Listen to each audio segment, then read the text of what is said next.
It's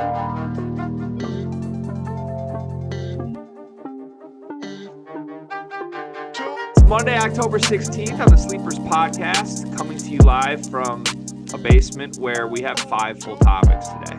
I don't know. I was trying to make a joke about where I'm coming to you from. Cart's in Cali, and he just informed me that he's going to be in Cali for only like a few more hours, and then he's in Vegas, and then he's in Utah, like in some canyons, and then he's at a football game, and then he's back home like 10 days from now, I think. Is that accurately summarizing it?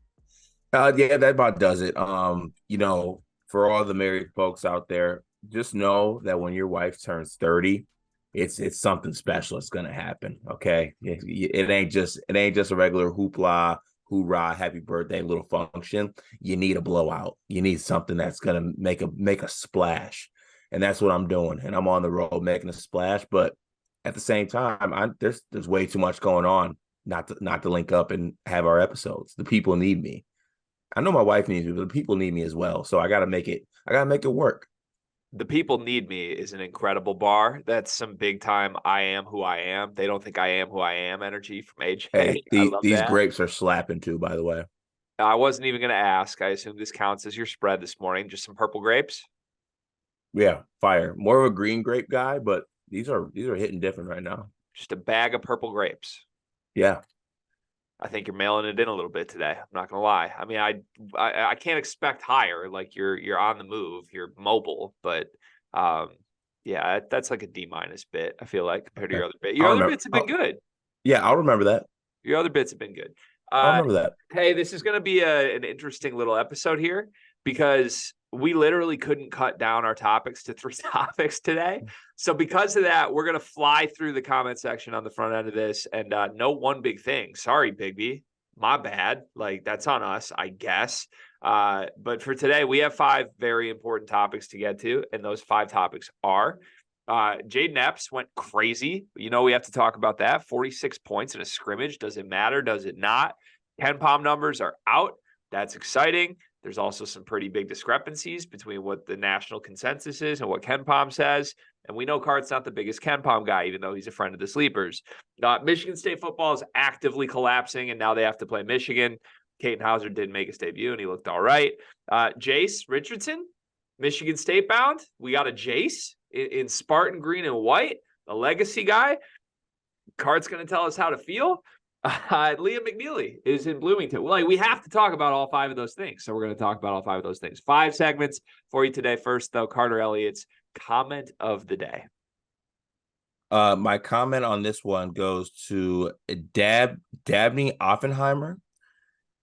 And this is on actually a Liam McNeely video that we did a little bit ago. So I think it's funny to say, if he's canceled the Texas visit, as you guys say, then he's going to go to Kansas 100%. There's no chance he doesn't. Bill Self is just too strong of recruiting in the state of Indiana.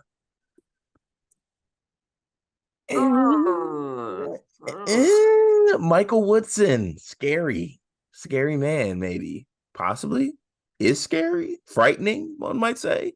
We'll get into that a little bit later, but I thought that comment was pretty fitting given the situation.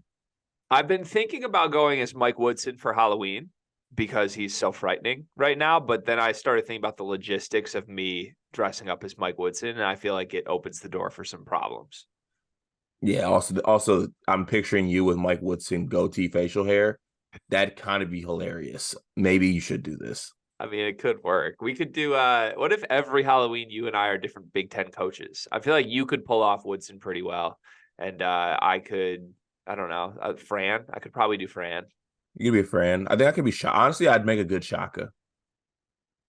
You would make a good Shaka?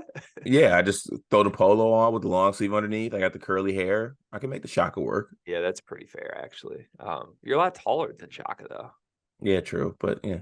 Yeah. Juwan? Yeah. Could be Juwan. Could be.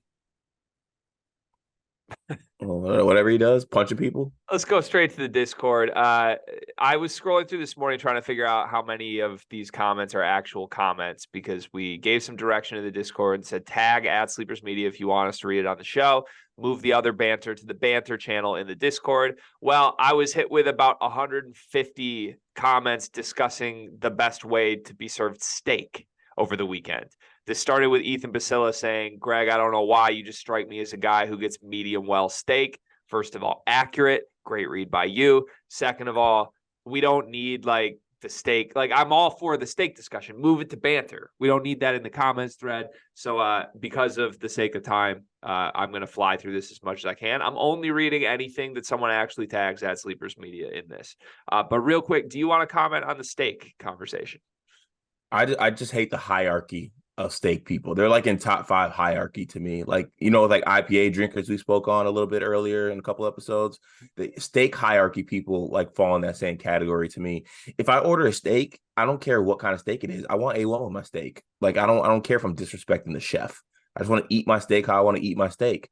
And I just don't think that eating steak should be an accessory to a higher lifestyle. I feel like people eat steaks, they look down on other people. Like, relax. It's just a steak. I think my largest food takeaway is I don't think anyone should like explicitly blanket statement across the board be like, this is how you should eat something. Like everyone can eat their things their own way, right? Like I don't care how you like your steak. I don't care. I just know how I like my steak, right? Like, but there's definitely like a contingent of like, screw you, you're eating steak the wrong way, people. Do you eat ketchup with your steak? No. Okay. You're not a sauce guy, right? I mean, some sauces, but yeah, in general, no, I don't. Like, I don't like salad dressing pretty much across the board. That's crazy. So are you just eating like salad, just plain lettuce? Yeah. Croutons. That's crazy. I mean, croutons and multiple forms of cheese, maybe like a little shredded parm, little Yeah, grated. that's no dressings is a wild move, my friend. But it's more about consistency, the flavor. I don't like wet foods. Like okay, other that makes than like sense. soup. If I'm eating soup, then fine. But I don't know. Yeah, All right, let's move on. I'm sorry. I'm sorry. The no dressing thing has me absolutely knocked off my pivot right now. Like, are you a rabbit? You're also okay. Are you a little banged up this morning? You seem a little like have a big Sunday night in Cali. You seem like the voice is raspy, like a little. Not at all. Okay, I'm just wondering. It's 7:30 a.m. local time. I figured maybe you had a night. No, I mean I'm definitely a little fatigued, but like not banged up. No. Okay. Well, I appreciate you FaceTiming me for a shot on Saturday night. I enjoyed that very much. Yeah. Okay. Good newsletter. Good newsletter week. Oh yeah, it was a good newsletter week. 4-1. I said I would bring my A game. I brought an A game intro. I really put the 3 wise men on the spot. I can't believe they brought Murr to the function. And then I went 4-1 and honestly could have been 5-0 if Rutgers just had that dog in them. Instead of playing for a field goal, they decided to take knees like 20 yards backwards and run the clock out, even though they shouldn't have ran the clock out. But I'll take 4-1. I'm happy with that. We'll move. Here we go. Back to the comments. Fam starts us off today. He says, elite comment from Cart with the overnight oats. Very underrated. I look forward to the day he breaks out the griddle and preps a farmer's breakfast live on the show. Well, fam, sorry for you. He had a bag of purple grapes today. That's the amount of effort that Carter put in. Okay. I hear the noise. I hear the noise. I just know that. I hear the noise. You'll be in Vegas tomorrow. There's plenty of opportunity of ways you could chef up a Vegas breakfast, I feel like. Also, Vegas is like when I envision where you are most at home, like where your soul belongs, I think of Las Vegas. Really? Yeah. Huh. I don't know if I like that. Like, I think my soul's home is like Traverse City, Michigan, and your soul's home is just Vegas. Vegas. I have Vegas takes, but I don't really want to get into them. Let's keep it moving. All right. Travis Nelson says Carter just refusing to pick Purdue kills me. I do love Riley coming in though and picking MSU because we know there's no bias in the pick. Yeah, there's a little in there. Boom Fizzle adds on. He says watching Carter squirm at having to talk about Purdue gives me so much life. Okay, I mean, I guess I'm glad that Purdue fans can find some joy in the fact that I have had to spend a whole offseason doing nothing but speaking good things about Purdue because no other Michigan State fan will. Travis Nelson says, never forget the Boeheim's accident that he missed 0 games and coached the next game 3 days later and got a standing ovation before playing Zion's Duke team.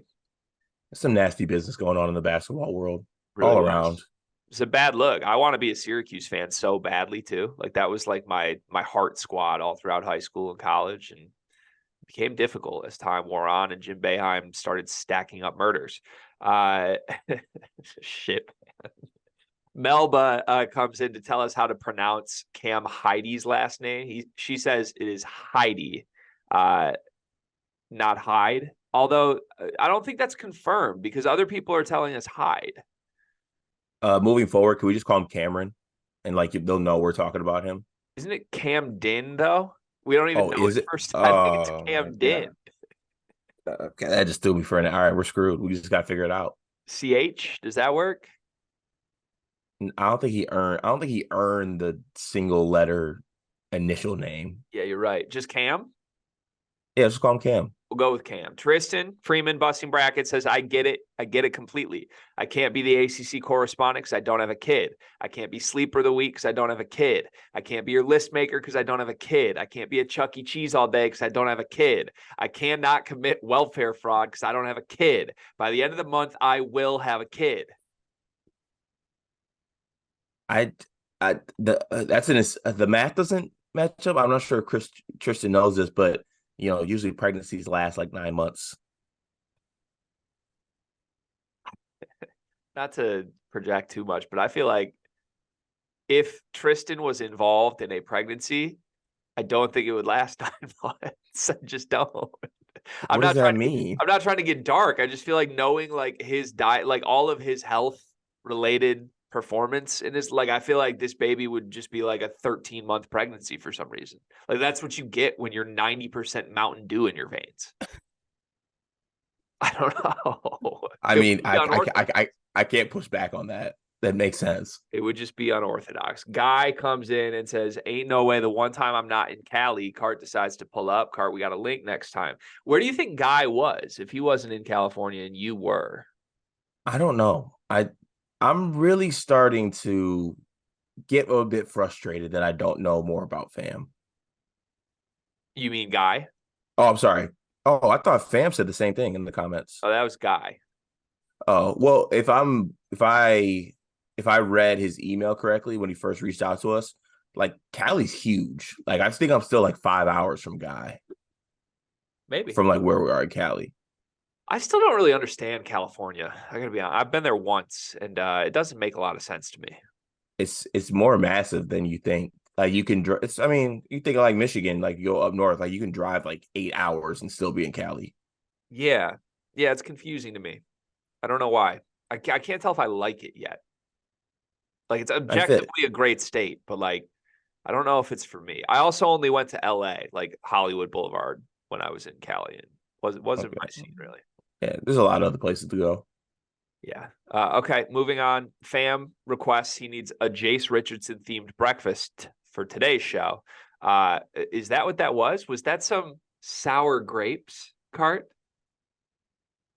Hey. No, it wasn't, but I was about to fake like it was because you really gave me the opportunity to do so. I think I'll bring a Jace Richardson themed breakfast this week, though. Oh. And I'll let you know what breakfast it is. Interesting. Okay. Travis Nelson comes in. He's got a screenshot that Kyle Austin posted on Twitter, and it's Michigan State's depth chart for the next 4 seasons. Travis says, I don't want to get ahead of myself with this team coming up, but let's say Hogard, Akins, Mahdi are all likely gone. Is next year's team good? Still could get Bryson Tucker or more if those 3 leave, but what do you guys think? I think that team will be good. I do think they'll be good, but I do think they'll be very young, and I think that Izzo would be forced to grab someone from the portal. I think like a older, bigger wing, I think he would have to grab someone from the portal like that, just because I think the team would be very young. It would be young. I can't really wrap my mind around the scenario that all 3 of those guys are gone, though. I don't think there's any chance all 3 of those guys are gone. He said AJ, Jayden, and Mahdi. Like to me, there is not a world at all that all 3 are gone. I think at worst 2 are gone, but even that's pretty. Like I think you're getting 2 of those 3 back. I really do. Yeah, I do too. For sure, 100% getting one of them back. Yeah, at minimum 1. Like where is Mahdi gonna go? I think we're getting Marty back 100%. And whether you think that's a good or bad thing, we can talk about it. But like, would he really want to sign a portal center, or would he do 5th-year Madi Sissoko? He would do 5th-year Madi Sissoko. Yes. Akins and Hogard again. Where are they going? Like AJ they're both going to have great seasons. I get it, but like, if it becomes a thing where Jaden's like, I gotta go, like, and if you know Jayden Akins is gone, you beg AJ to come back for his 5th year, and AJ Yeah. does come back for his 5th year. And if Jaden says he'll play without AJ, then you let AJ go and you keep Jaden. You're gonna get one of those two back. Yeah. So let's not look at a scenario where all 3 are gone. It won't happen. And you're going to be nasty, by the way. Like, I don't even want to like, are they going to be good? Yeah, you're going to be nasty. You're going to be nasty because you're going to get a couple of these guys back, and the sophomore class is going to be incredible. Scrolling down here, I'm trying to ignore everything that doesn't have a Sleepers Media comp. G comes in. He says, what's the best comp for Jace Richardson? I've been following his recruitment, but just recently watched the highlights. He looks pretty dynamic, capable of scoring at all 3 levels. How excited should MSU fans be with a class of him, Tang, and McCulloch? I have a hard time thinking of like a Jace Richardson comp, to be honest with you. And I don't want to throw out a disrespectful one or one that's just completely over the top either. So I asked for an episode to come back with a real Jace Richardson comp for you. He's like he's an undersized guard though. That's what I don't think people understand. I don't necessarily think he's a point guard, but I also don't think he's a 2, but he's about 6'3". But he does have some actually sneaky athleticism. He's more athletic than I actually thought. So I'll come with an actual comp tomorrow, but definitely a good ad. I think that's what Michigan State fans should take away from it. It's like not a bad ad, but it's also not a program shifting ad. Ryan Alliance said, I've heard comparisons to Rocket Watts as a recruit. I don't know how accurate it is. Fam said that's lazy but fair. I have a different MSU combo guard that I would like to make this comp for. I think he's a higher pedigree Travis Trice. I like that. Combo, sneaky bounce. A lot of his game is like pull-up shots off the dribble. Like, I don't think it's a guy you expect year 1 to start for you, but by year 4, if he's there, he could be your best or second best player. Yeah, I like it. It's more so for me what I don't want to get too deep into because we're going to talk about it later, but a fit is going to be something that I'm looking for Jace and moving forward with the roster.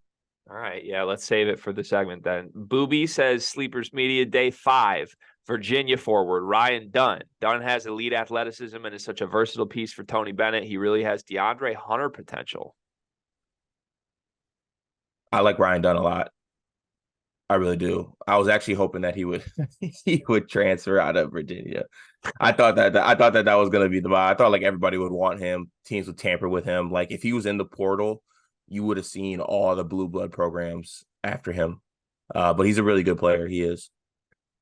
DeAndre Hunter potential is a really high bar. I'll just say that. I don't think I'm as high on Ryan Dunn as you guys are, but we'll see. He's got a chance. Ulamog says sleeper of the week. Drum roll, please. Goes to Ryan the Lion for driving discussions all week with the horde of Purdue fans on Matt Painter and even arguing with the lone Michigan fan on Juwan Howard. Honorable mention to Coy for all the hard work assigning roles and name colors. Appreciate him stepping up. I like how he framed that as driving conversation about Matt Painter. I would say disrespecting Matt Painter. What's first of all, I love the pick though. Like shout out to Ryan Lyon for probably being the most active, most engaged member of the community this week.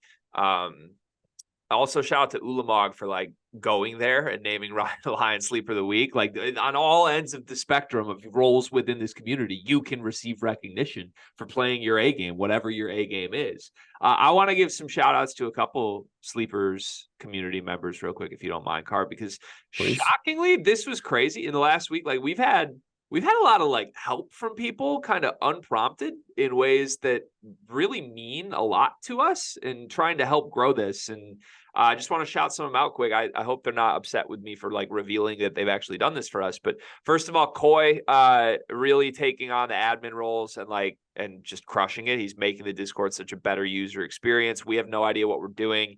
And Coy is making it really easy. He's just telling me what he needs. I give it to him and he's making it better. So Coy, appreciate you. You're day one and you're really helping this. Ulamog also playing like moderator role in here. Shout out to you. You really matter in this community. That's big time. But then two that went above and beyond for me this week, man. Keith Johnson sent us an email. Man. That I want to say it's the best email I've ever received in my life, but it's just like thoughts on how to grow Sleepers as a business. And it's so well thought out. And you can tell he put real time into this. And I think he even said it. He's like, I don't know why I care so much about this, but I do. That's special. That's powerful. And it means a lot that anyone out there feels that way about being invested in us succeeding. And no doubt if we do get to where we want to go, you're the biggest part of that. Like everybody listening to this is, but Keith, like that is not lost on us, man. So shout out to you. And then final one as well. Fam was directly with me, sending me some write-ups on how to approach advertisers, like it really making it easy on me, almost giving me like a cover letter here. This is what you need to send. You guys should be able to get this, reach out to these people. So again, cannot express how thankful and really humbled I am that there are people that listen to the show that are so invested in the growth of it. You guys have helped us a ton. Our DMs are always open. If you have ways to improve the show or ways to improve our business as Sleepers Media, we open that with open arms and we love it. So thank you. Sleepwalkers to the moon. Okay. I think that's it today. Yeah, I think that's it. Those are all the comments. Shout out to everybody. Join the Discord, link in the description. Again, it's $9.99 a month. You want to get in there before college basketball season signs up. And I'm still figuring out, I'm going to move some of my daily pick stuff behind the Discord. So if you're listening to this, like looking forward to the gambling stuff and you're not in the Discord yet, you're going to want to get in there, my friends. $9.99 a month. Join it. It supports us. We appreciate it. Let's get to the topics today. Card, I want you to pick where we start today because we have 5 great topics. Do you want to jump into the recruits with Jace or with Liam?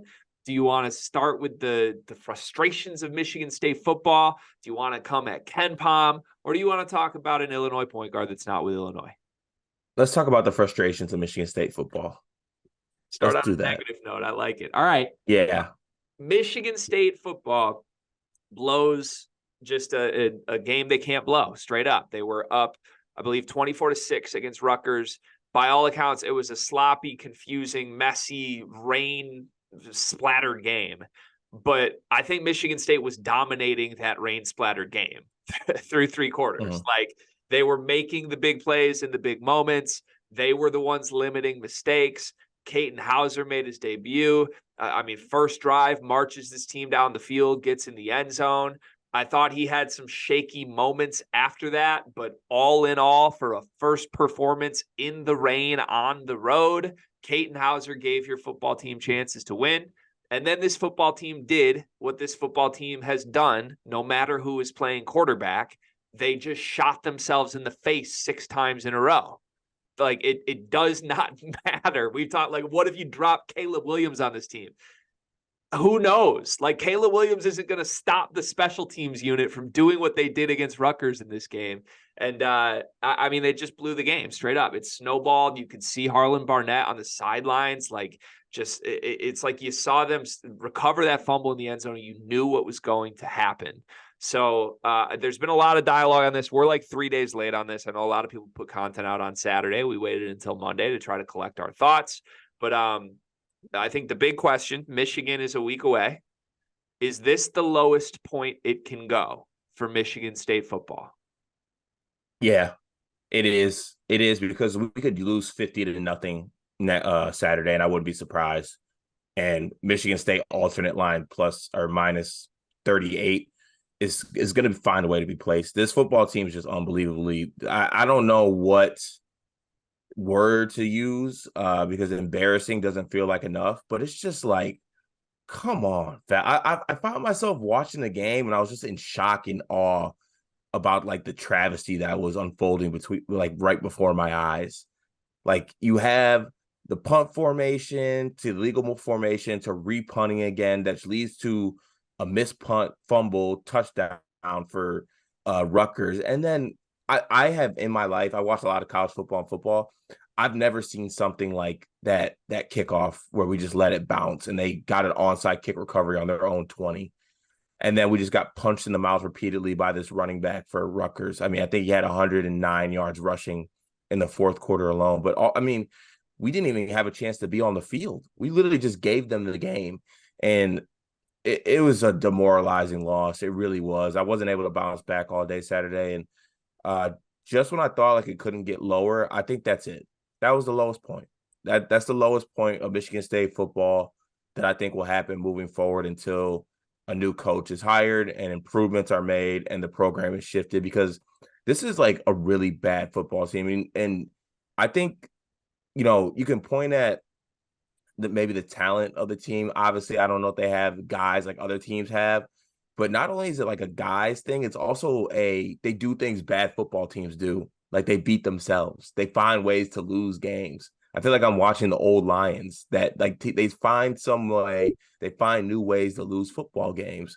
And as of late, it's been special teams mistakes, which is just it's a mental thing with special teams mistakes. So I don't think this football team can get any lower at this point. At myself as a fan, this is the lowest I've ever felt, I think, as a Michigan State football fan. And I don't think it's an overreaction either. I truly think this is the lowest with everything going on and then how we're losing football games. Yeah, I mean, this game felt like the one moment in the season where there were still going to be things at stake. Like if you could have won this football game, or let's just say it was 24-6, right? If they just hold say they tie the fourth quarter and they win that game by 18 points, then I think the fan base is at least reinvigorated to the point of like, okay, there's still a bowl game on the table here. Like this team showed what they can do both this season and in the future potentially. Like some of the future pieces finally got a shot, Katin Hauser being the biggest one, and there's still things to play for. Now you lose this game in the fashion you did. It's clear everybody wants many of the members of this coaching staff gone. Many will be gone. As soon as they hire somebody else, that person's going to come in and clean house. The players are going to leave. Like we're just in purgatory, right? Because it's going to be a transition at the end of the season no matter what. And now you've crossed the point of no return for this season where there isn't really anything to play for, in my opinion. And that's, I know I'll get flack for that. Like you're playing Michigan. Obviously you have something to play for, but let's be completely honest, this team's not making a bowl game. They still have to play Penn State, Ohio State, and Michigan. If you lose those three games, no matter what you do outside of it, you're going 5-7 and the season's over. So that's really tough. It's a tough pill to swallow. Had you won this game and you're 3-3, you're sitting there saying we can still get to 6-6, even without beating three of the top 8 teams in the country. What do you think is going to happen with Michigan? Because I do think it's critical timing that they play Michigan in East Lansing next week. You got Katin the one start. I think our Katin projections, even though you and I have been on opposite sides of this, my projection from a couple of weeks ago about how this would go down seemed pretty on point. Like it was like, you're not going to throw him to the Wolves at Kinnick. You're going to give him the bye week and then you're going to roll him out at Rutgers, hope he gets his feet under him before Michigan. That's essentially how this played out. And he looked all right. Like he at least is a guy that like maybe could inspire some hope in an individual way against Michigan. But Michigan Open, I believe, has 24-point favorites, which is insane. What do you make of that game? I'm all over Michigan minus 24. Michigan doesn't cover big spreads like that much, though. I think Michigan's a good football team, though, and I think that they can pounce on teams that make mistakes. And Michigan State's going to make mistakes. That's just who this football team is. That's what they do. And I'll tell you right now, the Michigan DBs aren't dropping passes that are going to be thrown to them. Like Katin threw some really tough passes that I thought should have been picked off. And also, he just seemed to have a knack to throw a lot of contested throws. And contested throws aren't going to work against like Will Johnsons of the world and Mike Samerstills of the world. Like it's going to get it could get really out of hand very quickly. And if it does get out of hand, Michigan's not going to stop either. Yeah. Like this is going to be a run it up type situation. So this could get very, very ugly very quickly. Yeah, I mean, Rutgers Kyle Monungai had 24 carries for 148 yards in this game in the rain when they couldn't get much going through the air. Like, I think Michigan is going to be able to run right through this defense. Also, like, we don't need to make this a Michigan segment, but Michigan's really, really good. Like, this is the best version of Michigan football that they've had. And they've obviously had great teams in the last 4 years, but like, this is like senior quarterback, 5th-year Heisman candidate running back. Defense is legit. They've held every team to 10 points or less. Like, they're a put the foot on the pedal and just leave it on the gas for 60 minutes every Saturday team. Like, Yeah. when you put a bad football team against this Michigan team, they just steamroll them. It's happened every time they've played and they've played 6 bad football teams. They haven't played a team with pulse yet. So, unfortunately, I don't think there's going to be much difference here. Let me ask you this on Kate, and then we can move on. You were on the optimistic side for Caton. You convinced me that it was time he needed to start, and you were hopeful there was some higher ceiling there than what we saw from Noah Kim. Was this better or worse for your future projection for Caton? I don't want an evaluation of what he did in this game, but based on what you saw, does this make you feel better or worse about the possibility that Caton should be the guy long term? I think it makes me feel better. I think it makes me feel better about it. I definitely think he showed some things and made some plays. Physically, also, I think he just has I think he has more of an advantage physically than people give him credit for with Noah Kim. Like, Noah Kim was said to be like the more running, elusive guy. Caden's truly actually not that bad, and is also a bigger body, and I think he's more athletic than people give him credit for. Me and you talked about it offline, how I felt about this game coming in. I thought it was going to be either fluky in a good way or fluky in a bad way, just because of the weather and everything like that. And you saw that in this game. I thought there were some good passes by Caden, but also like Maryland dropped 2 picks that I can remember, and some things went his way. But I think overall, I feel good about thinking that Caden gives this team a higher ceiling. And that's not saying that it's like it's going to force this football team to wins, or honestly even force this team to compete. But I think just apples to apples comparison, I saw more with Caden, I think, than I have with Kim in his starts. Yeah, I tweeted this out, but it can be simultaneously true that it's obvious Caton should be given the keys. And also, Caton didn't play very well. And regardless, it doesn't matter, because I truly believe the rest of this team is so bad and so inept in so many different places that it doesn't matter how good the quarterback is. And Michigan State doesn't have a guy who can like single-handedly drag a team to be something they're not. I said it a couple weeks ago. It's really hard to be a quarterback of a bad football team, because even if you do play well in your individual role, there's just so many things around you. There's 11 guys in the field at all times. And certainly the guys around whoever plays quarterback for this team do not make it easy on the quarterback to win football games. Yeah. Now, with that said, I don't think Caton was good in this game. Like, I 100% think he should be given the keys. He showed the promise. And the thing that intrigues me most is on the ground. Like, I think you're right. I think he is really elusive. I think you can do some design run stuff with him that looks really, really smooth. I get some Rocky Lombardi vibes to him, which, like, I mean, Rocky Lombardi beat Michigan pretty much single-handedly because he's a feisty little quarterback. But like, do you think this was Caden's like C game? Like, do you think where was this on the A to F scale for Caden Hauser? I would go like B-. See, this is my problem. If Caden's actually going to be a good guy long term, I would hope that you would say this was his F game. F? I mean, he threw for 4 yards per completion and had 3 balls that should have been picked. One of them should have been an obvious pick six. Like, I thought through the air, he was horrendous in this football game. That's horrendous. I mean, it was 4 yards per completion cart. He threw for 133 yards. Like, I know, but I just don't know if we can judge a guy through the air in a game that's a monsoon. I guess I guess I wouldn't give a grade. Okay, I'm fine saying incomplete, but I can promise you, if that exact performance was done by a different quarterback in that room, the online narratives are much different about it. We've got already beat writers with cut up film of these should have been 3 pick sixes. He's not giving the team a chance to win. And meanwhile, Caden was given the ball with multiple chances to win this game in the fourth, and nothing happened. So, well, I'd also like to throw out there that Jay Johnson does his team absolutely no favors at all.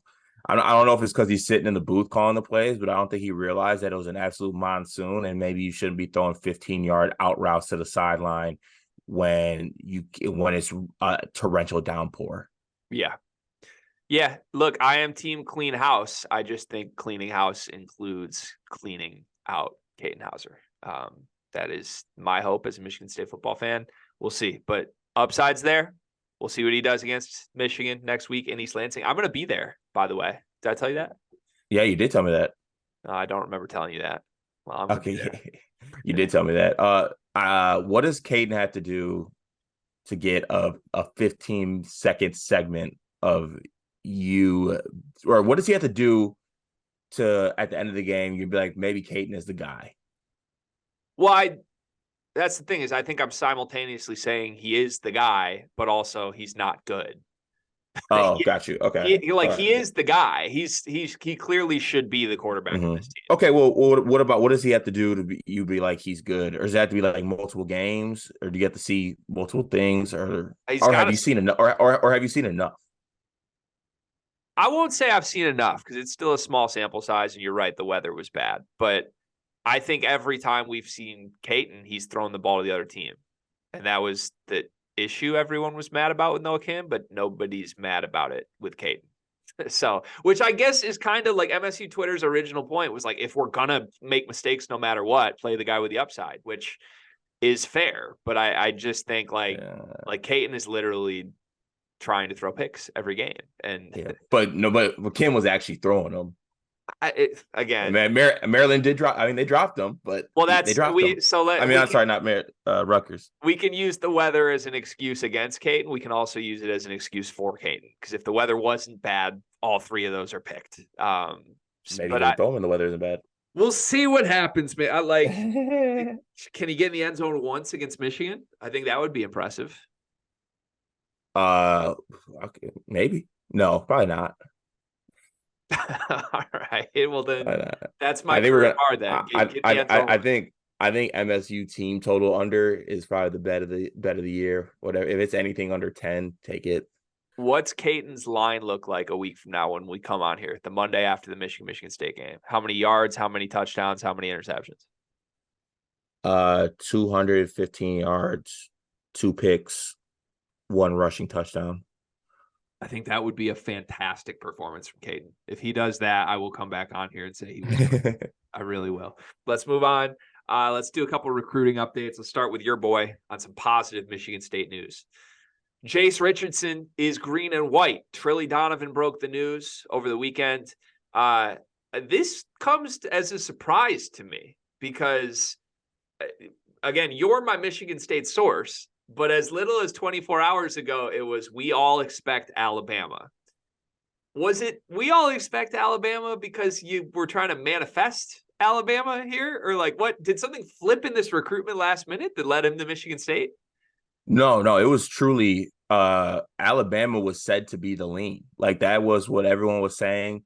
I did a pre-write for commitment for Jace Richardson to Michigan State. And even when I was talking with the editor, he was like, yeah, it's looking like an Alabama lean, but because he hasn't confirmed or anything like that, just go ahead and just throw a pre-write out there just in case he commits. So it came of a surprise, I think, to most people until Trilly himself dropped the Tom Izzo gif, which sent Michigan State Twitter into a whirlwind. But yeah, it was really said to be a Alabama lean for the most part coming into the final hour, and then the Michigan State Tom Izzo gonna be able to coach a son and a father, which is a crazy thing in itself. And Michigan State was able to get a commitment from Jace Richardson. And what I want to say about it is it's a good commitment. It is like I feel like I've seen some people not excited about getting Jace, and I think that should be far from the truth. It's a huge win that when you're able to get a highly rated kid like Jace Richardson to commit to your program. I think the real concerns that come with this are just how's he gonna fit with the other team members, as far as just game wise, not like anything that he is as a person, but I'm talking about next season looking forward. I look at it as Jeremy Fears has the ball in his hands at all times. You yourself just compared him to Jace Richardson to Travis Trice. Travis Trice did best when he had the ball in his hands. I don't know necessarily how much Jace can have the ball in his hands if Jeremy Fears has the ball in his hands. You know what I'm saying? Like when you compare Michigan State players, Tom Izzo threw out the Jeremy Fears is the next coming of Mateen. Well, you don't take the ball out of Mateen's hands and when you want to win basketball games. So I think the dynamic will be interesting. But also I think Jace as a player, he does so many things. He doesn't necessarily do one thing great, but he does a lot of good things all around. So, maybe he can fit next to a guy like Jeremy Fears. I think it'd be interesting to see, but definitely a recruiting win. And the what is it, the tired or the wired angle? Here's my wired angle. We out recruited Alabama and Nate Oates for a guard. It's a huge win. I want that. I want that in the headline. Yeah, it's a huge win. I was looking at the depth chart for the next couple of years, and I think this is a really important add for a couple reasons. One, because I like Jace's game. Two, because I think this is the healthiest that Michigan State's depth chart has been in a very long time.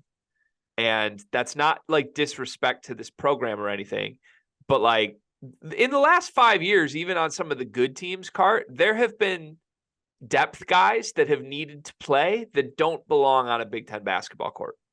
That's been the truth. Like one of Izzo's issues in the last decade has been his inability to string multiple good classes together. Like he'll land the elite class and then he'll take 2 cycles off. That has been a repeated pattern from Tom Izzo's recruitment cycles in the last 10 years. What he's doing right now is following up the elite class of Fears and Booker and Carr and Norman with a pretty damn good class. Like I think Kurtang is going to be an instant impact guy. I think Jace Richardson and McCulloch are like guys that can play. Like I think this team, they might not need them to play because I think they're going to be really deep, at least next year. But this is becoming a roster where you go 10, 11 guys down, and the 10th and 11th guys are no longer, no offense, but they're no longer Pierre Brooks. They're no longer Foster Lawyer. They're no longer these guys that did not belong, clearly. And I've been on record that I think next year is the special year for Michigan State. That's not disrespectful to this year's team. We're going to talk about Kenpom rankings, but there's a big gulf between what the computers say, how good Michigan State will be, and how some of the national consensus just from writers is. I still think like if you can get a roster where you get one of Hoggard or Akins back and the sophomore class is all back, I think that's the most talented roster Michigan State's had in a really long time. I know you lose Tyson Walker. That's huge. But I love the makings of like Jeremy Fears gets the keys and senior Jayden Akins is finally at his right position and Kurtang's a perfect shooter and Carr and Booker are ready for the NBA by next year. And like now you've got Garrick Norman sniping off the bench. You've got Jace Richardson as a backup guard. Like I just think this team, this depth chart is in such a healthy spot. It's a credit to Tom Izzo. It's a testament to Tom Izzo, quite frankly, that, I mean, it's insane that Jason Richardson's son is going to go play for Tom. Like, I think I read a stat that it was like Izzo had made the tournament 4 consecutive years when Jason Richardson was in East Lansing. Now it's 25 consecutive years. And his son's here. And that's awesome. Like there's nobody else in the country who can do that. But my biggest thing is I really do think even within Michigan State fan circles, I think people are downplaying Jace's game. And I don't fully know why. And I know we have a video on our own channel where we called out like he got a boost because of who his dad is. He looked pretty good last night. He was on TV last night in the Florida Showcase or whatever it was called. Like the man can get to his spots and he can score in a variety of ways. And you're right. I don't know if he'll ever be like the point guard on this team, but the best teams in the country have multiple guards who can fill it up. And I think by the time he's an upperclassman, he'll definitely do that for Michigan State. Jason Witten's gave his heart and soul so that we can have bench players like a Jace Richardson, or we can have depth like this. There was a time on this very podcast where for weeks and months, we did nothing but yell into oblivion or yell into empty spaces that Tom wasn't, or Coach Izzo wasn't filling the roster. Like Coach Izzo wasn't filling the roster with playable guys. Like we were coming into seasons with 7 or 8 playable guys. He probably heard the noise, threw a little bourbon on the rocks on and said, okay, let me get to recruiting. I'm going to make this happen. And also Jace probably isn't the final piece for this class either. I mean, we're in for some other guys. I still think Bryson Tucker is a pro lean, but there's some other guys that we're working on. And then, honestly, 2025 recruiting momentum's actually looking pretty solid as well. We're in on some pretty big guys there. So things are looking up for Michigan State. And in my heart and dreams, I would shed a tear watching a backcourt of Jeremy Fears and Jayden Epps. It'd be so special. It'd be a spiritual experience.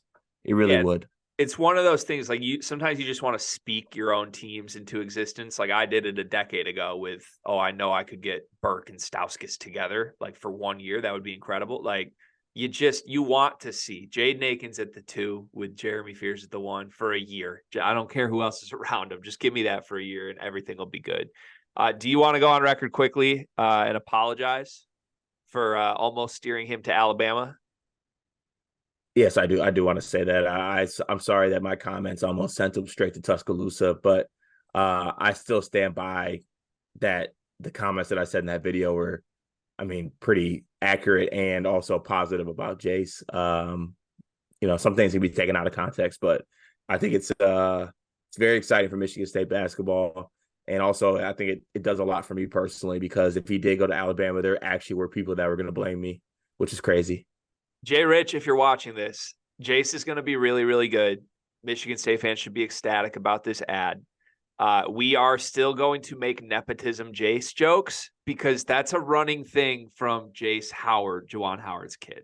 Just to be clear, that's not us personally attacking your son. Anyone who's the son of a famous person named Jace that plays Division I bat is going to get jokes from me. Is Jace Howard a junior this season?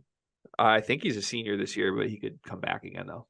If he comes back, and I'm telling you, after the first game when Michigan plays Incarnate Word and Michigan State plays Grand Valley, and at the end of the first game, Jace Howard has more points on the season than Jace, you're going to see side-by-side comparisons. That's what this fan base, that's what the world of college basketball does.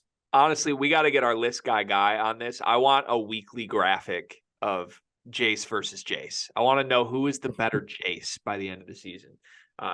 But yeah, we got to wait 2 years for that until he gets to East Lansing. That wasn't the only needle-moving Big Ten commitment over the weekend, Carter. Liam McNeely has announced that he's going to Indiana. If you watch Sleepers Media on YouTube or listen to this podcast, you would have known about a month ago that it was highly likely Liam McNeely was going to end up at Indiana. This is a huge ad. I hypothesized that this would be the biggest ad in Big Ten basketball in 10 years. If they were able to secure this commitment. I feel strongly that is the case. I think this is the moment that Indiana basketball is turning from a program that is always good, is always like in the mix. But as a fan of a rival program, I'll call it what it is, I don't think Indiana basketball has had to be taken seriously under Mike Woodson. Now I'm taking them seriously. I'm looking forward and I'm seeing what this roster is going to look like in a year when Liam McNeely gets there. It's going to be loaded. This isn't the last big name that's going to end up in Bloomington. He has all the momentum in the world right now. And specific to Liam, that boy can fill it up. Okay. Like, I know there's been some skepticism around, is he a little overrated? Do you see the 5 stars here or not? I know this. He's one of the purest shooters in the country. And if he gets the ball with an inch of space, he's going to find a way to put the round thing in the 10-foot thing. That's one of our favorite qualities of college basketball players. So how excited should Indiana fans be that they got Liam McNeely? They should be absolutely through the roof, massively excited. I'm gonna look at the camera right now, and I'm gonna say this with my heart and soul. Indiana, I'm scared of you. Mike Woodson, I'm so afraid of you. I think I speak for all the Big Ten. We are scared of you. I think my one wish though, or not wish necessarily, but the one thing that I think would even make this better for Indiana is if McNeely would have reclassed and joined this year's team. Because I think there's a gaping hole for him with this team. I think that there is. And I've thrown out the comparisons of like Gildenbrand, Devin Booker, like Tyler Hero type game. I mean, he truly does kind of play like those dudes. He does. Like I see like Klay Thompson too, with the way his form is perfect and he gets it off quickly and he has the size at 6'5", and he's just such a good player. And he fills it up like you said. Can't teach shooting. You also can't teach him having the size as well. Like he's 6'5", 6'6", so he can shoot. He's able to get his shot off at any time. He's going to be special in Bloomington. And I don't know if he'll be there all 4 years, to be honest with you, but he'll be special in Bloomington. And I think they'll do some good things there. That was big of you to come right out and say you're afraid of Mike Woodson. I mean, that was like plus 800 to ever happen on this program. You've never been afraid of Mike Woodson. I'm like Mike Woodson went toe to toe with Bill Self and said straight up check ball and recruiting, and he beat him. Yeah, there's only a very limited number of people in the country that can do that, or that have done that in the last 10 years. And now Mike Woodson can say he's won. It's not. I said at the top, I don't think this is the end either. Like I think all eyes on Boogie Fland next. On paper, Indiana projects as one of the three most talented teams in this conference next season. And I'm starting to think about like the overall talent influx the Big Ten is about to get. Like Rutgers is going to have the number one class in the country. Indiana is right up there. Michigan State is still humming. Like those three programs are going to be insane. And we haven't even mentioned Purdue, who, is going to lose Zach Edey, but has all of this young talent that's going to be back. The Big Ten could maybe be back in a moment. Yeah, and then we're adding like the USCs. They got good talent. I don't claim them. Oh, you're not claiming them. I can't. But like, if you're going to come into the Big Ten and expect respect from me, like don't throw 3 first half interceptions on the road to Notre Dame. That's not Big Ten behavior. I'm sorry. Okay. Like it just is what it is. We need to talk about that at some point too, because that's your boy. I mean, you've tripled down on him. That was a bad look for your boy. Yeah, that was awful. Terrible. Not great. All right. Final Indiana question for me. How many of the bigs do they get back next year? They have Kalel Ware, they have Malik Renault, they have Mackenzie Mbako.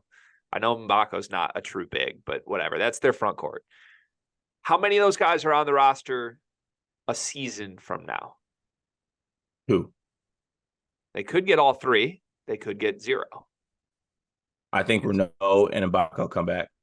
Okay. I hypothesize Mbako would be back too, but some people were giving me flack for that. They think he's like a no-brainer one and done type. I mean, I think he could be, but like he would get drafted, I think, no matter what he does this season. Yeah. Just off of his like pedigree, size, things like that. Like someone would take a flyer on drafting him, like even if it's in the late first, second round, like he would find his way to get drafted. But I truly think he'll come back. I think Ware's gone after this season also, no matter what. I think if anything, the way they're looking at Mbako, they need to look at Ware. Ware's gone no matter what. I think it's a one season thing. I agree with that for sure. And I think Renault's back no matter what. So the big question is just Mbako. And I also think that because of this McNeely thing, like you said, like they're in on Boogie Fland. They're also in on one of his teammates as well, Derek Queen. Oh, sorry, I think it might be McQueen or Derek Queen. Really good player. I really like him a lot. He's got really good, he's like kind of an older school big, like got big body, great footwork, can pass it, do some things. I really like him. Actually, speaking of the Big Ten, the last time that I looked, I think he was on Maryland lean, actually. And I think he's from the DMV area. He'd be really good there as well. So, but I would watch out on Indiana trying to get in on that recruitment and kind of maybe pitch him as the Liam, joining Liam, staying with the Montbird connection as well. I can see that happening. Yeah, there's just so many elite cores looking forward in the Big Ten right now, like Fears, Booker, Carr at Michigan State, Colvin, Kaufman, Wren, Lawyer, Smith at Purdue. Now you got McNeely, potentially Fland, Mbako at Indiana, even down to Maryland. It's like Harris, Smith, Kaiser. I don't know who else could be back for them, but that's a loaded group. And then obviously you have McDaniel, Reed, George Washington III in Ann Arbor. It's like everybody's just totally loaded. Hey, you really just tried to sneak that shit in there, didn't you? It's special times. That's crazy. That's crazy. Who's final Indiana question for me? Let's say they get Mbako back. Mbako and McNeely are for sure on the roster. You can also project anybody you want as a recruit that could join. Make a prediction, fine. Who's the best player on Indiana next season?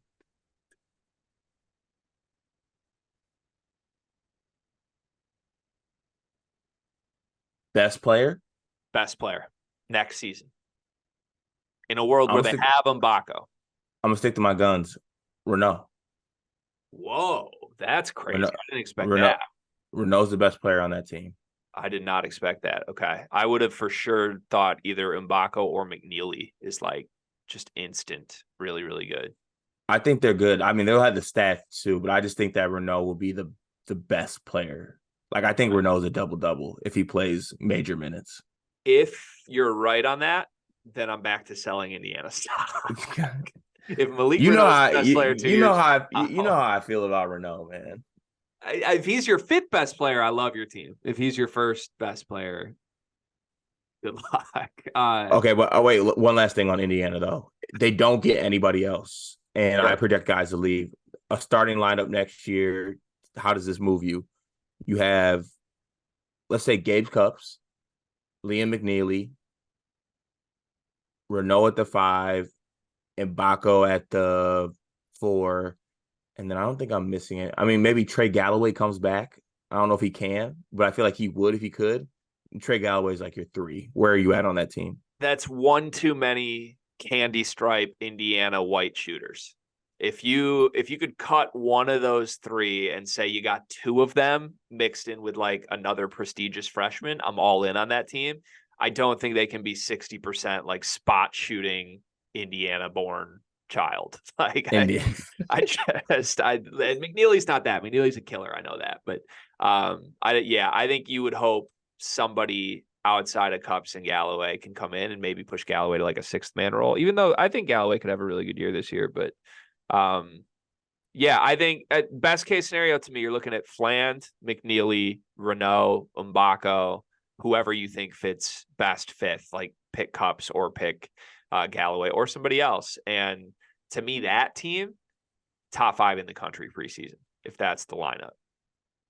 I'm with you. Honestly, we could be looking at, I think we could see Rutgers, Michigan State, and Indiana all preseason top 5 next year. That'd be crazy. The times. We used to pray for times like this, though. And when that happens, I will be rushing to place a Purdue future immediately, by the way. If you get to tell me everyone forgot about Purdue after all of this, I'm all over it. All right. Okay, we're going to move out of the Big Ten, but only out of the Big Ten because Brad Underwood let another killer slip from underneath his watch. Jayden Epps is in Georgetown now. We made our list of breakout players for this season, and Jayden Epps was on it specifically because we believe that Jayden Epps is going to be the first option on an Ed Cooley team, and Ed Cooley teams are always competitive. And quite frankly, we liked what we saw last year. You and I have never moved off of that, no matter what the rumors have been, no matter how bad of a teammate it is, how bad his body language was in the Northwestern game. Fine, I get all that matters. Jayden Epps went to a scrimmage, Georgetown versus Wake Forest. Yes, it's a scrimmage. I get it. Whatever. Who cares about these numbers? I care about these numbers. He had 46 points in a scrimmage. Do you know how hard it is to score 46 points in a basketball setting, no matter what that setting is? Like, I don't care if he's on the court with 9 other Division I basketball players in any setting playing kids from another school and he gets 46 points. That matters to me. He scored. Sorry. No, I got to say something. This isn't a pro-am, by the way. I feel like people are approaching like this. This was a scrimmage with a season 20 days away. They didn't just be lackadaisical on defense. He gave them boys 46. The final score was 81-77, and Jayden Epps had 46 of their 81 points. He was 15 for 24 from the field. He was 6 for 11 from three. And oh, by the way, he chipped in 4 assists. Sounds like a breakout star point guard to me. Carter, something that a little program in Champaign could have desperately used. I don't want to make this all about Underwood and his decisions and his roster management. Let's start with just Jayden Epps. Does this swing your expectations for Jayden Epps in a major way this season? I mean, not necessarily, because I kind of thought that he would be a breakout guy for Georgetown. Like Georgetown needs a guy like him who can take a lot of shots and make a lot of shots. And there's a lot of shots on this team. And Cooley likes, like you said, he will make it all about Epps too. Like, I think he'll have no problem doing all that. Obviously, if a guy is scoring half of a team's points in a game where they score 80 something, like, the coach has no problem trusting him and knowing that that guy can go get buckets. So I think that Jayden Epps is in for a really, really big year. And if he is in for a really big year, Illinois fans are going to have to tell themselves, we didn't need him. His body language was bad. He was a bad teammate. Okay, I get that. But, can't you work around that? Can't you talk to a guy? Maybe something that you did is what made him be a bad teammate and made him have an attitude. Maybe he was upset because guys were playing over him that shouldn't have been playing over him, and he was right about that. So, I don't know. It's going to be a very long year, though, if Jayden Epps becomes first team or an all Big East player or something like that, and all while Illinois struggling at the point guard position. So, gotta choose my words carefully here. Illinois is going to be fine. Illinois is going to be a good basketball team this year, even without a point guard. Georgetown, I don't think is going to be that good. I'm not overreacting thinking Georgetown's going to factor into the Big East because Jayden Epps had a really good game. I do believe that Jayden Epps is going to be the face of this Georgetown team, though. And I believe that before hearing these numbers, but I'm pretty sure how this is going to work is Jayden Epps is just their first and second option offensively. And it's going to lead to some really clunky games. When Jayden Epps is off and has a bad game, Georgetown's going to really struggle. When Jayden Epps is good, he's going to put up some prolific numbers, and he's capable of that. He's not necessarily a run the show, make everybody better guy, but man, he scored in double digits 20 times last year as a freshman at Illinois, while splitting minutes with Sky Clark for half the year and then getting in the doghouse. That's pretty impressive for a guy who was in the doghouse 90% of the season at Illinois. So, I don't think production was ever a question with Jayden Epps, especially now that he's going to enter a team that wants him to be individually successful in their attempt to win games themselves. I'd also just point out, man, Epps had a Kansas offer and a UConn offer out of high school. He had some of the most prestigious guard coaches in the country wanting him to come play for them. Epps to me is a guy that even if year one was clunky, you can't let him go. And that's just my biggest pushback on the way Brad does stuff. It's just he's so quick to move off or prioritize guys. And I think it's impossible to have the Epps conversation without talking through the specifics of what we believe happened and what we were told happened here. I was told that in the offseason from a reliable source that Jayden Epps and Underwood had meetings, and Epps wanted to be promised a starting spot on this team. Underwood would not promise him that. At this time, he was also hoping Tiger Campbell was going to hit the portal. Yuri Collins, there were names of superstar guards that Brad Underwood in his mind was prioritizing over keeping Jayden Epps. And look, there are levels to this. I said this in the Discord. I'm not asking him to bend over backwards for a kid that has some iffy personality concerns. I'm not asking that. But the best coaches in the country are capable of doing both. I'll point to your coach, Cart. He gets a big rap as a guy who would never go in the portal. Even though Joey Hauser was from the portal, Tyson Walker's an All-American, he's from the portal. He tried to get 2 role players from the portal last year. He just retains his players while doing it. And he's crafted this narrative of I'm loyal to my guys. Brad Underwood has crafted a narrative of the opposite. Brad Underwood has crafted a narrative of I'm always going to replace my guys with better guys. And that works when you get better guys. It doesn't work when the better guys come in and they're worse players than Jayden Epps. And I don't care what people want to say.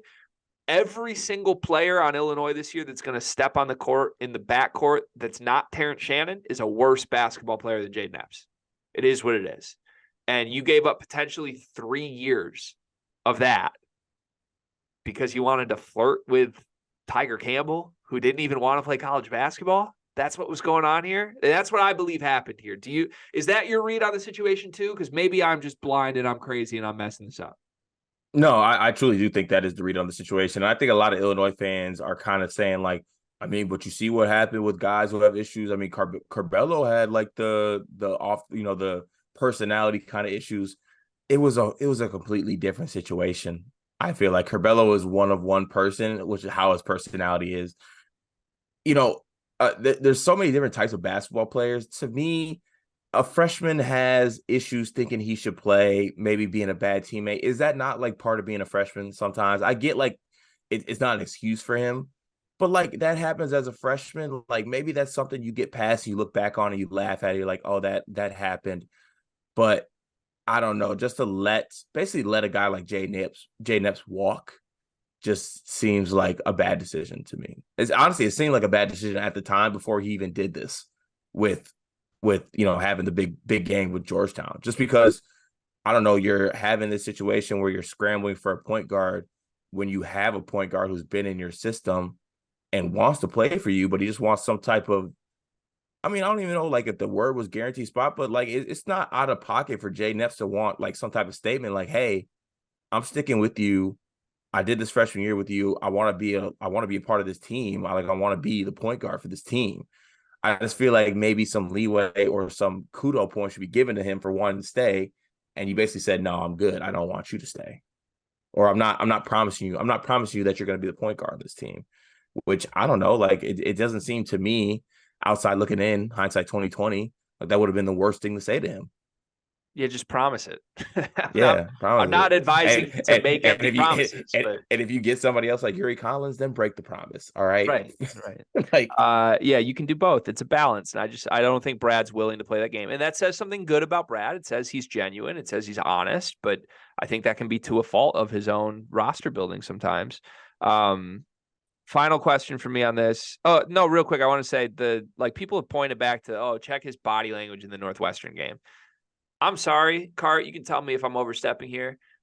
I am body language PhD guy, okay? Like that is my specialist, my major, whatever you want to call it. I never saw anything that was worth like we need to cut ties with Jayden Epps from. Did he pout in the Northwestern game? Yes. He wanted to be on the floor. He wasn't on the floor. Some people have said he refused to go back in the game. I don't believe that for a second. I just believe that it was body language stuff, and the sources that we have within the program have never told us otherwise. You don't cut ties with a guy because of that, okay? Like last year's team in general was toxic as hell. You know who else pouted? Matthew Meyer. He played every game at all times. Like you can't have a double standard with guys with personality issues. Some of the best Illinois players in the last 5 years have been guys that pout. It is what it is. And back to Ty Rodgers' whole thing this whole offseason was, well, we got good people in the locker room finally. We gonna see if good people's better than good basketball players. And you don't. I mean, you lost a guy that just can go for 46 in a game. That's what just happened. Does Ty Rodgers scored 46 points in his career? There's a reason why there's not a good people section on box scores. It's crazy to me. Final question: if Jayden Epps was on Illinois, how would that alter your preseason expectations for them? I would probably have them as my third team in the Big Ten. I would have them clearly 3. I would have them fringe top 10 in the country if Jayden Epps was just the starting guard on this team. It's crazy. Like fringe top 10 in the country too. I think it would have mattered, man. If you were telling me the team was just Epps, Shannon, Hawkins, Danger with all the rest of the depth pieces they added, but they have Epps. Like they have the one thing I've been saying they're missing, and they had it under their umbrella and they let it go for no reason, or for reasons, but reasons I disagree with. Like it solves so much of what I was asking for. I don't know. We'll see. Maybe we're wrong. Maybe the scrimmage means nothing and Epps will flame out and Georgetown will be horrible. It's certainly within the realm of possibility, but I think, I just laughed so hard when I saw, like, the first thing I see is that he attempts 24 shots from the floor, super efficient with 4 assists and 46 points in a win against Wake Forest. Like, that's after Illinois fans spent all summer trying to tell me Epps didn't matter. That's insane. Insane. Yeah, classic. Moving on, final topic of the day. Kenpom numbers are out. You have really fluctuated on your feelings on Mr. Ken Pomeroy. He came on our show when we were nothing. He was one of the first people to give us his blessing as a guest. I want to make it unequivocally clear. I love Kenpom. I'm a fan of his work. I subscribe to his site, and I love Ken Pomeroy, the person. I speak for both of us on Sleepers Media when I say that. With that said, Kenpom numbers are out. There are some major discrepancies, specifically with where your team lands on Kenpom's projections versus preseason polls. What are your thoughts on Kenpom's first drop? He needs to change the batteries in his TI-84. Something's wrong. Something's off in the algorithm. Somebody did something. Maybe he looked away from his keyboard and he put a E equals MC squared instead of something else, because there's no world, there's no computer, there's no nothing that Michigan State should be the 13th best basketball team in the country. And I don't want to make this about Michigan State either, because Gregory, don't make that face. I want to make some face. There's some other things on here that are just crazy to me. Like, I think Wisconsin was 20. It's just some very strange things going on. I think the batteries need to be changed in the calculator. I think it's time to bring back the Kevin Durant tweet, who wants to look at grass when talking about hoop. It just doesn't make sense to me. It doesn't, and it furthers my narrative that I'm not going to speak about on here. But the narrative is alive and well, and this is added to the narrative vault. Look, we have the joke. Maybe it's not a joke. # not a math podcast. I love Kenpom. I want to make it clear. Like, I use Kenpom and all the alternatives to Kenpom daily to help with my betting projections, to help with the way I interpret basketball. I think it's the greatest tool literally that there is. It has helped people talk more educationally sound about the sport of college basketball for years and years and years. I am going to push back on you majorly here. Is Michigan State low? Yeah, they're a little bit low. They're also right where you would expect a team that's lost 13 games the last 3 seasons to be. It is what it is. I thought we were going one episode without the 13 lost game. It is what it is, man. Like we've said all along, Michigan State needs to make the jump. They haven't made the jump yet. We can't reward them for not making the jump until they make the jump. And we can project, if we're making our lists of teams, we can say we think they're going to make the jump. But like, as far as I know, the way that Kenpom's algorithm works, it's rooted in a lot of what you've done. And what Michigan State has done has not even been close to 13th in the country. So this is like a nice middle ground for a team that I think is supposed to make a leap, but we just don't know if the leap is all the way up to 4. But is that your big problem? Because if that's just the one thing you think is crazy on this, like, again, I think there's a gap between where a lot of people have polled Michigan State versus what they've done the last 3 years. Well, I mean, there's a lot. I think Houston's too high at 3. I think Gonzaga being 5 is crazy high. Duke being 9 seems low to me. Like, after all the things have been talked about that team, like them being 9's kind of crazy to me. But there are some things I like. I like Kentucky in the top 25. I don't think a lot of people have Kentucky in top 25. Auburn at 15 is a little bit. I mean, there's a couple on here that strike me. But he does have what is it? 4 Big Ten teams in the top 25. Was it 4 or 5? Purdue, Michigan State, 5. Illinois, Wisconsin, Maryland. Illinois, Wisconsin, and Maryland. Yeah. Illinois being on there is surprising to me too. Haven't said the big thing. Purdue is Ohio State. Purdue's the number 1 team in the country on Kenpom. And everywhere else it's Kansas or Duke, with Purdue kind of clinging and everyone's selling Matt Painter. And it's not just Kenpom. You can look at other numbers. Evan Miyakawa has Purdue number 1. He has Braden Smith as the 9th best player in his player ratings model in the country. Torvik is really high on Purdue. Like Purdue is everywhere. right now. According to the computers, Purdue is the computers team. They've also been my team. I don't know if you know that or not. Over the last 3, I've been the loudest person saying people are too skeptical of Purdue for no reason. I feel a little reinforced that all the computers are with me on Purdue. I will not be speaking about that team on this episode. I'm There's taking a break. There's a larger gap between Purdue and Michigan State than there is between Michigan State and Ohio State, who is the 6th best team in the Big Ten. Yeah, didn't he have Ohio State at 40? 35. 35. And you know who's trailing Ohio State? Michigan. Huh. 7th in the Big Ten for Michigan. Huh. Mm-hmm. I thought they were 13th behind Nebraska, according to most people. Huh. I see why you like Kenny Pom. I'm fascinated. I mean, 44th in the country feels pretty appropriate for what I would expect from this Michigan team. I was just told they were 13th behind Nebraska from a lot of people, though. So, Who told you that? CBK? All right. You know who's lower than Michigan? Indiana. Huh.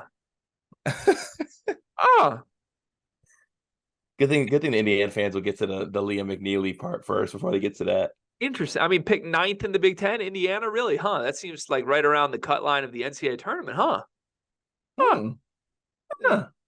Interesting. Very interesting. Yeah, bottom line, a lot of my offseason narratives were reinforced by these Kenpom numbers, and I feel really, really good about that. The only one that's in contrast with me is Wisconsin so high. I'm selling Wisconsin. He has them at 20, but all right. So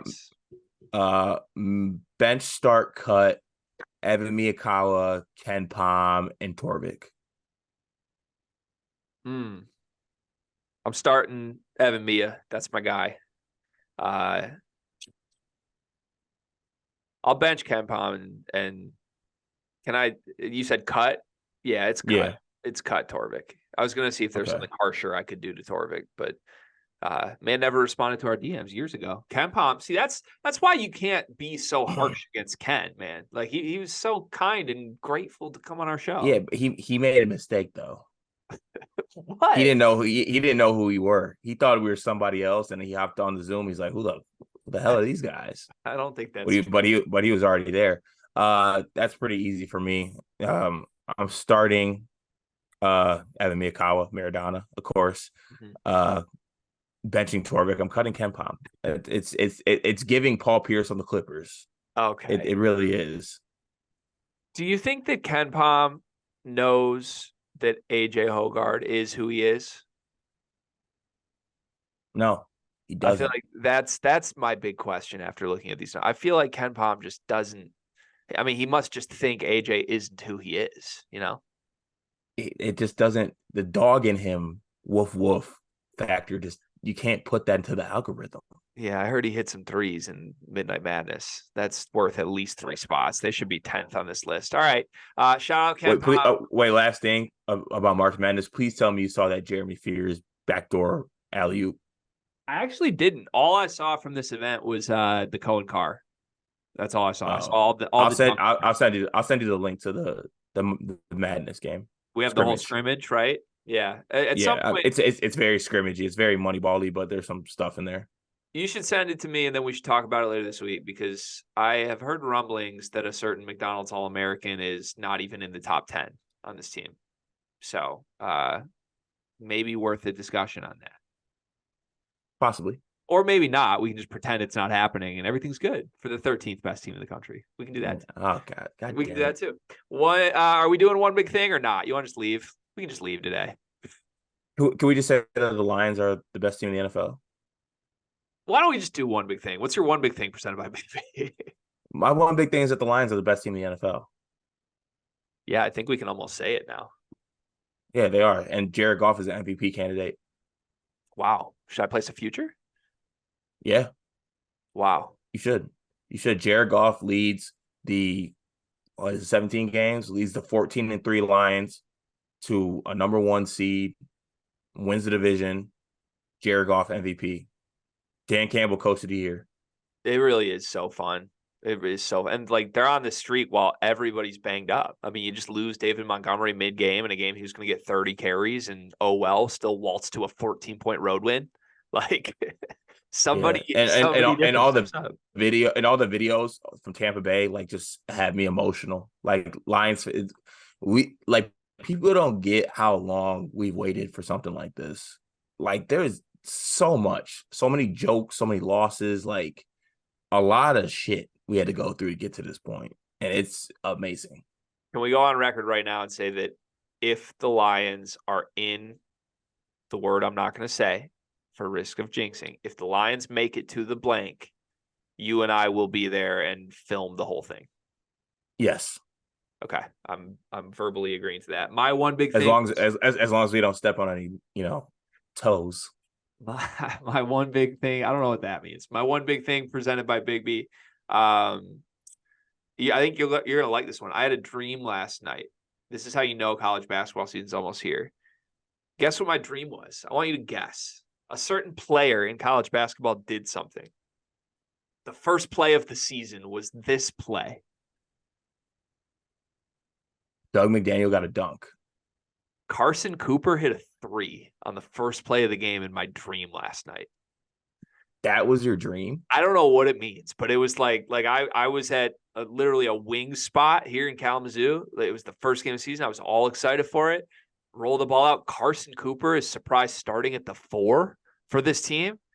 Don't expect that, but him and Mahdi are the front court. First play, kick out, Carson, bang. Everybody goes nuts. I don't know how to feel about that, but I'm also extremely rattled. Like, what if that does happen? I'll be very scared of you. I woke up immediately like, what is happening to my life? I don't know what it means, but college basketball season's almost here. Join the Discord. We'll be back tomorrow. Hope you enjoyed 5 topics today. Fun episode. I'll see you in Vegas, Cart. Have safe travels, my friend. Put it all on black.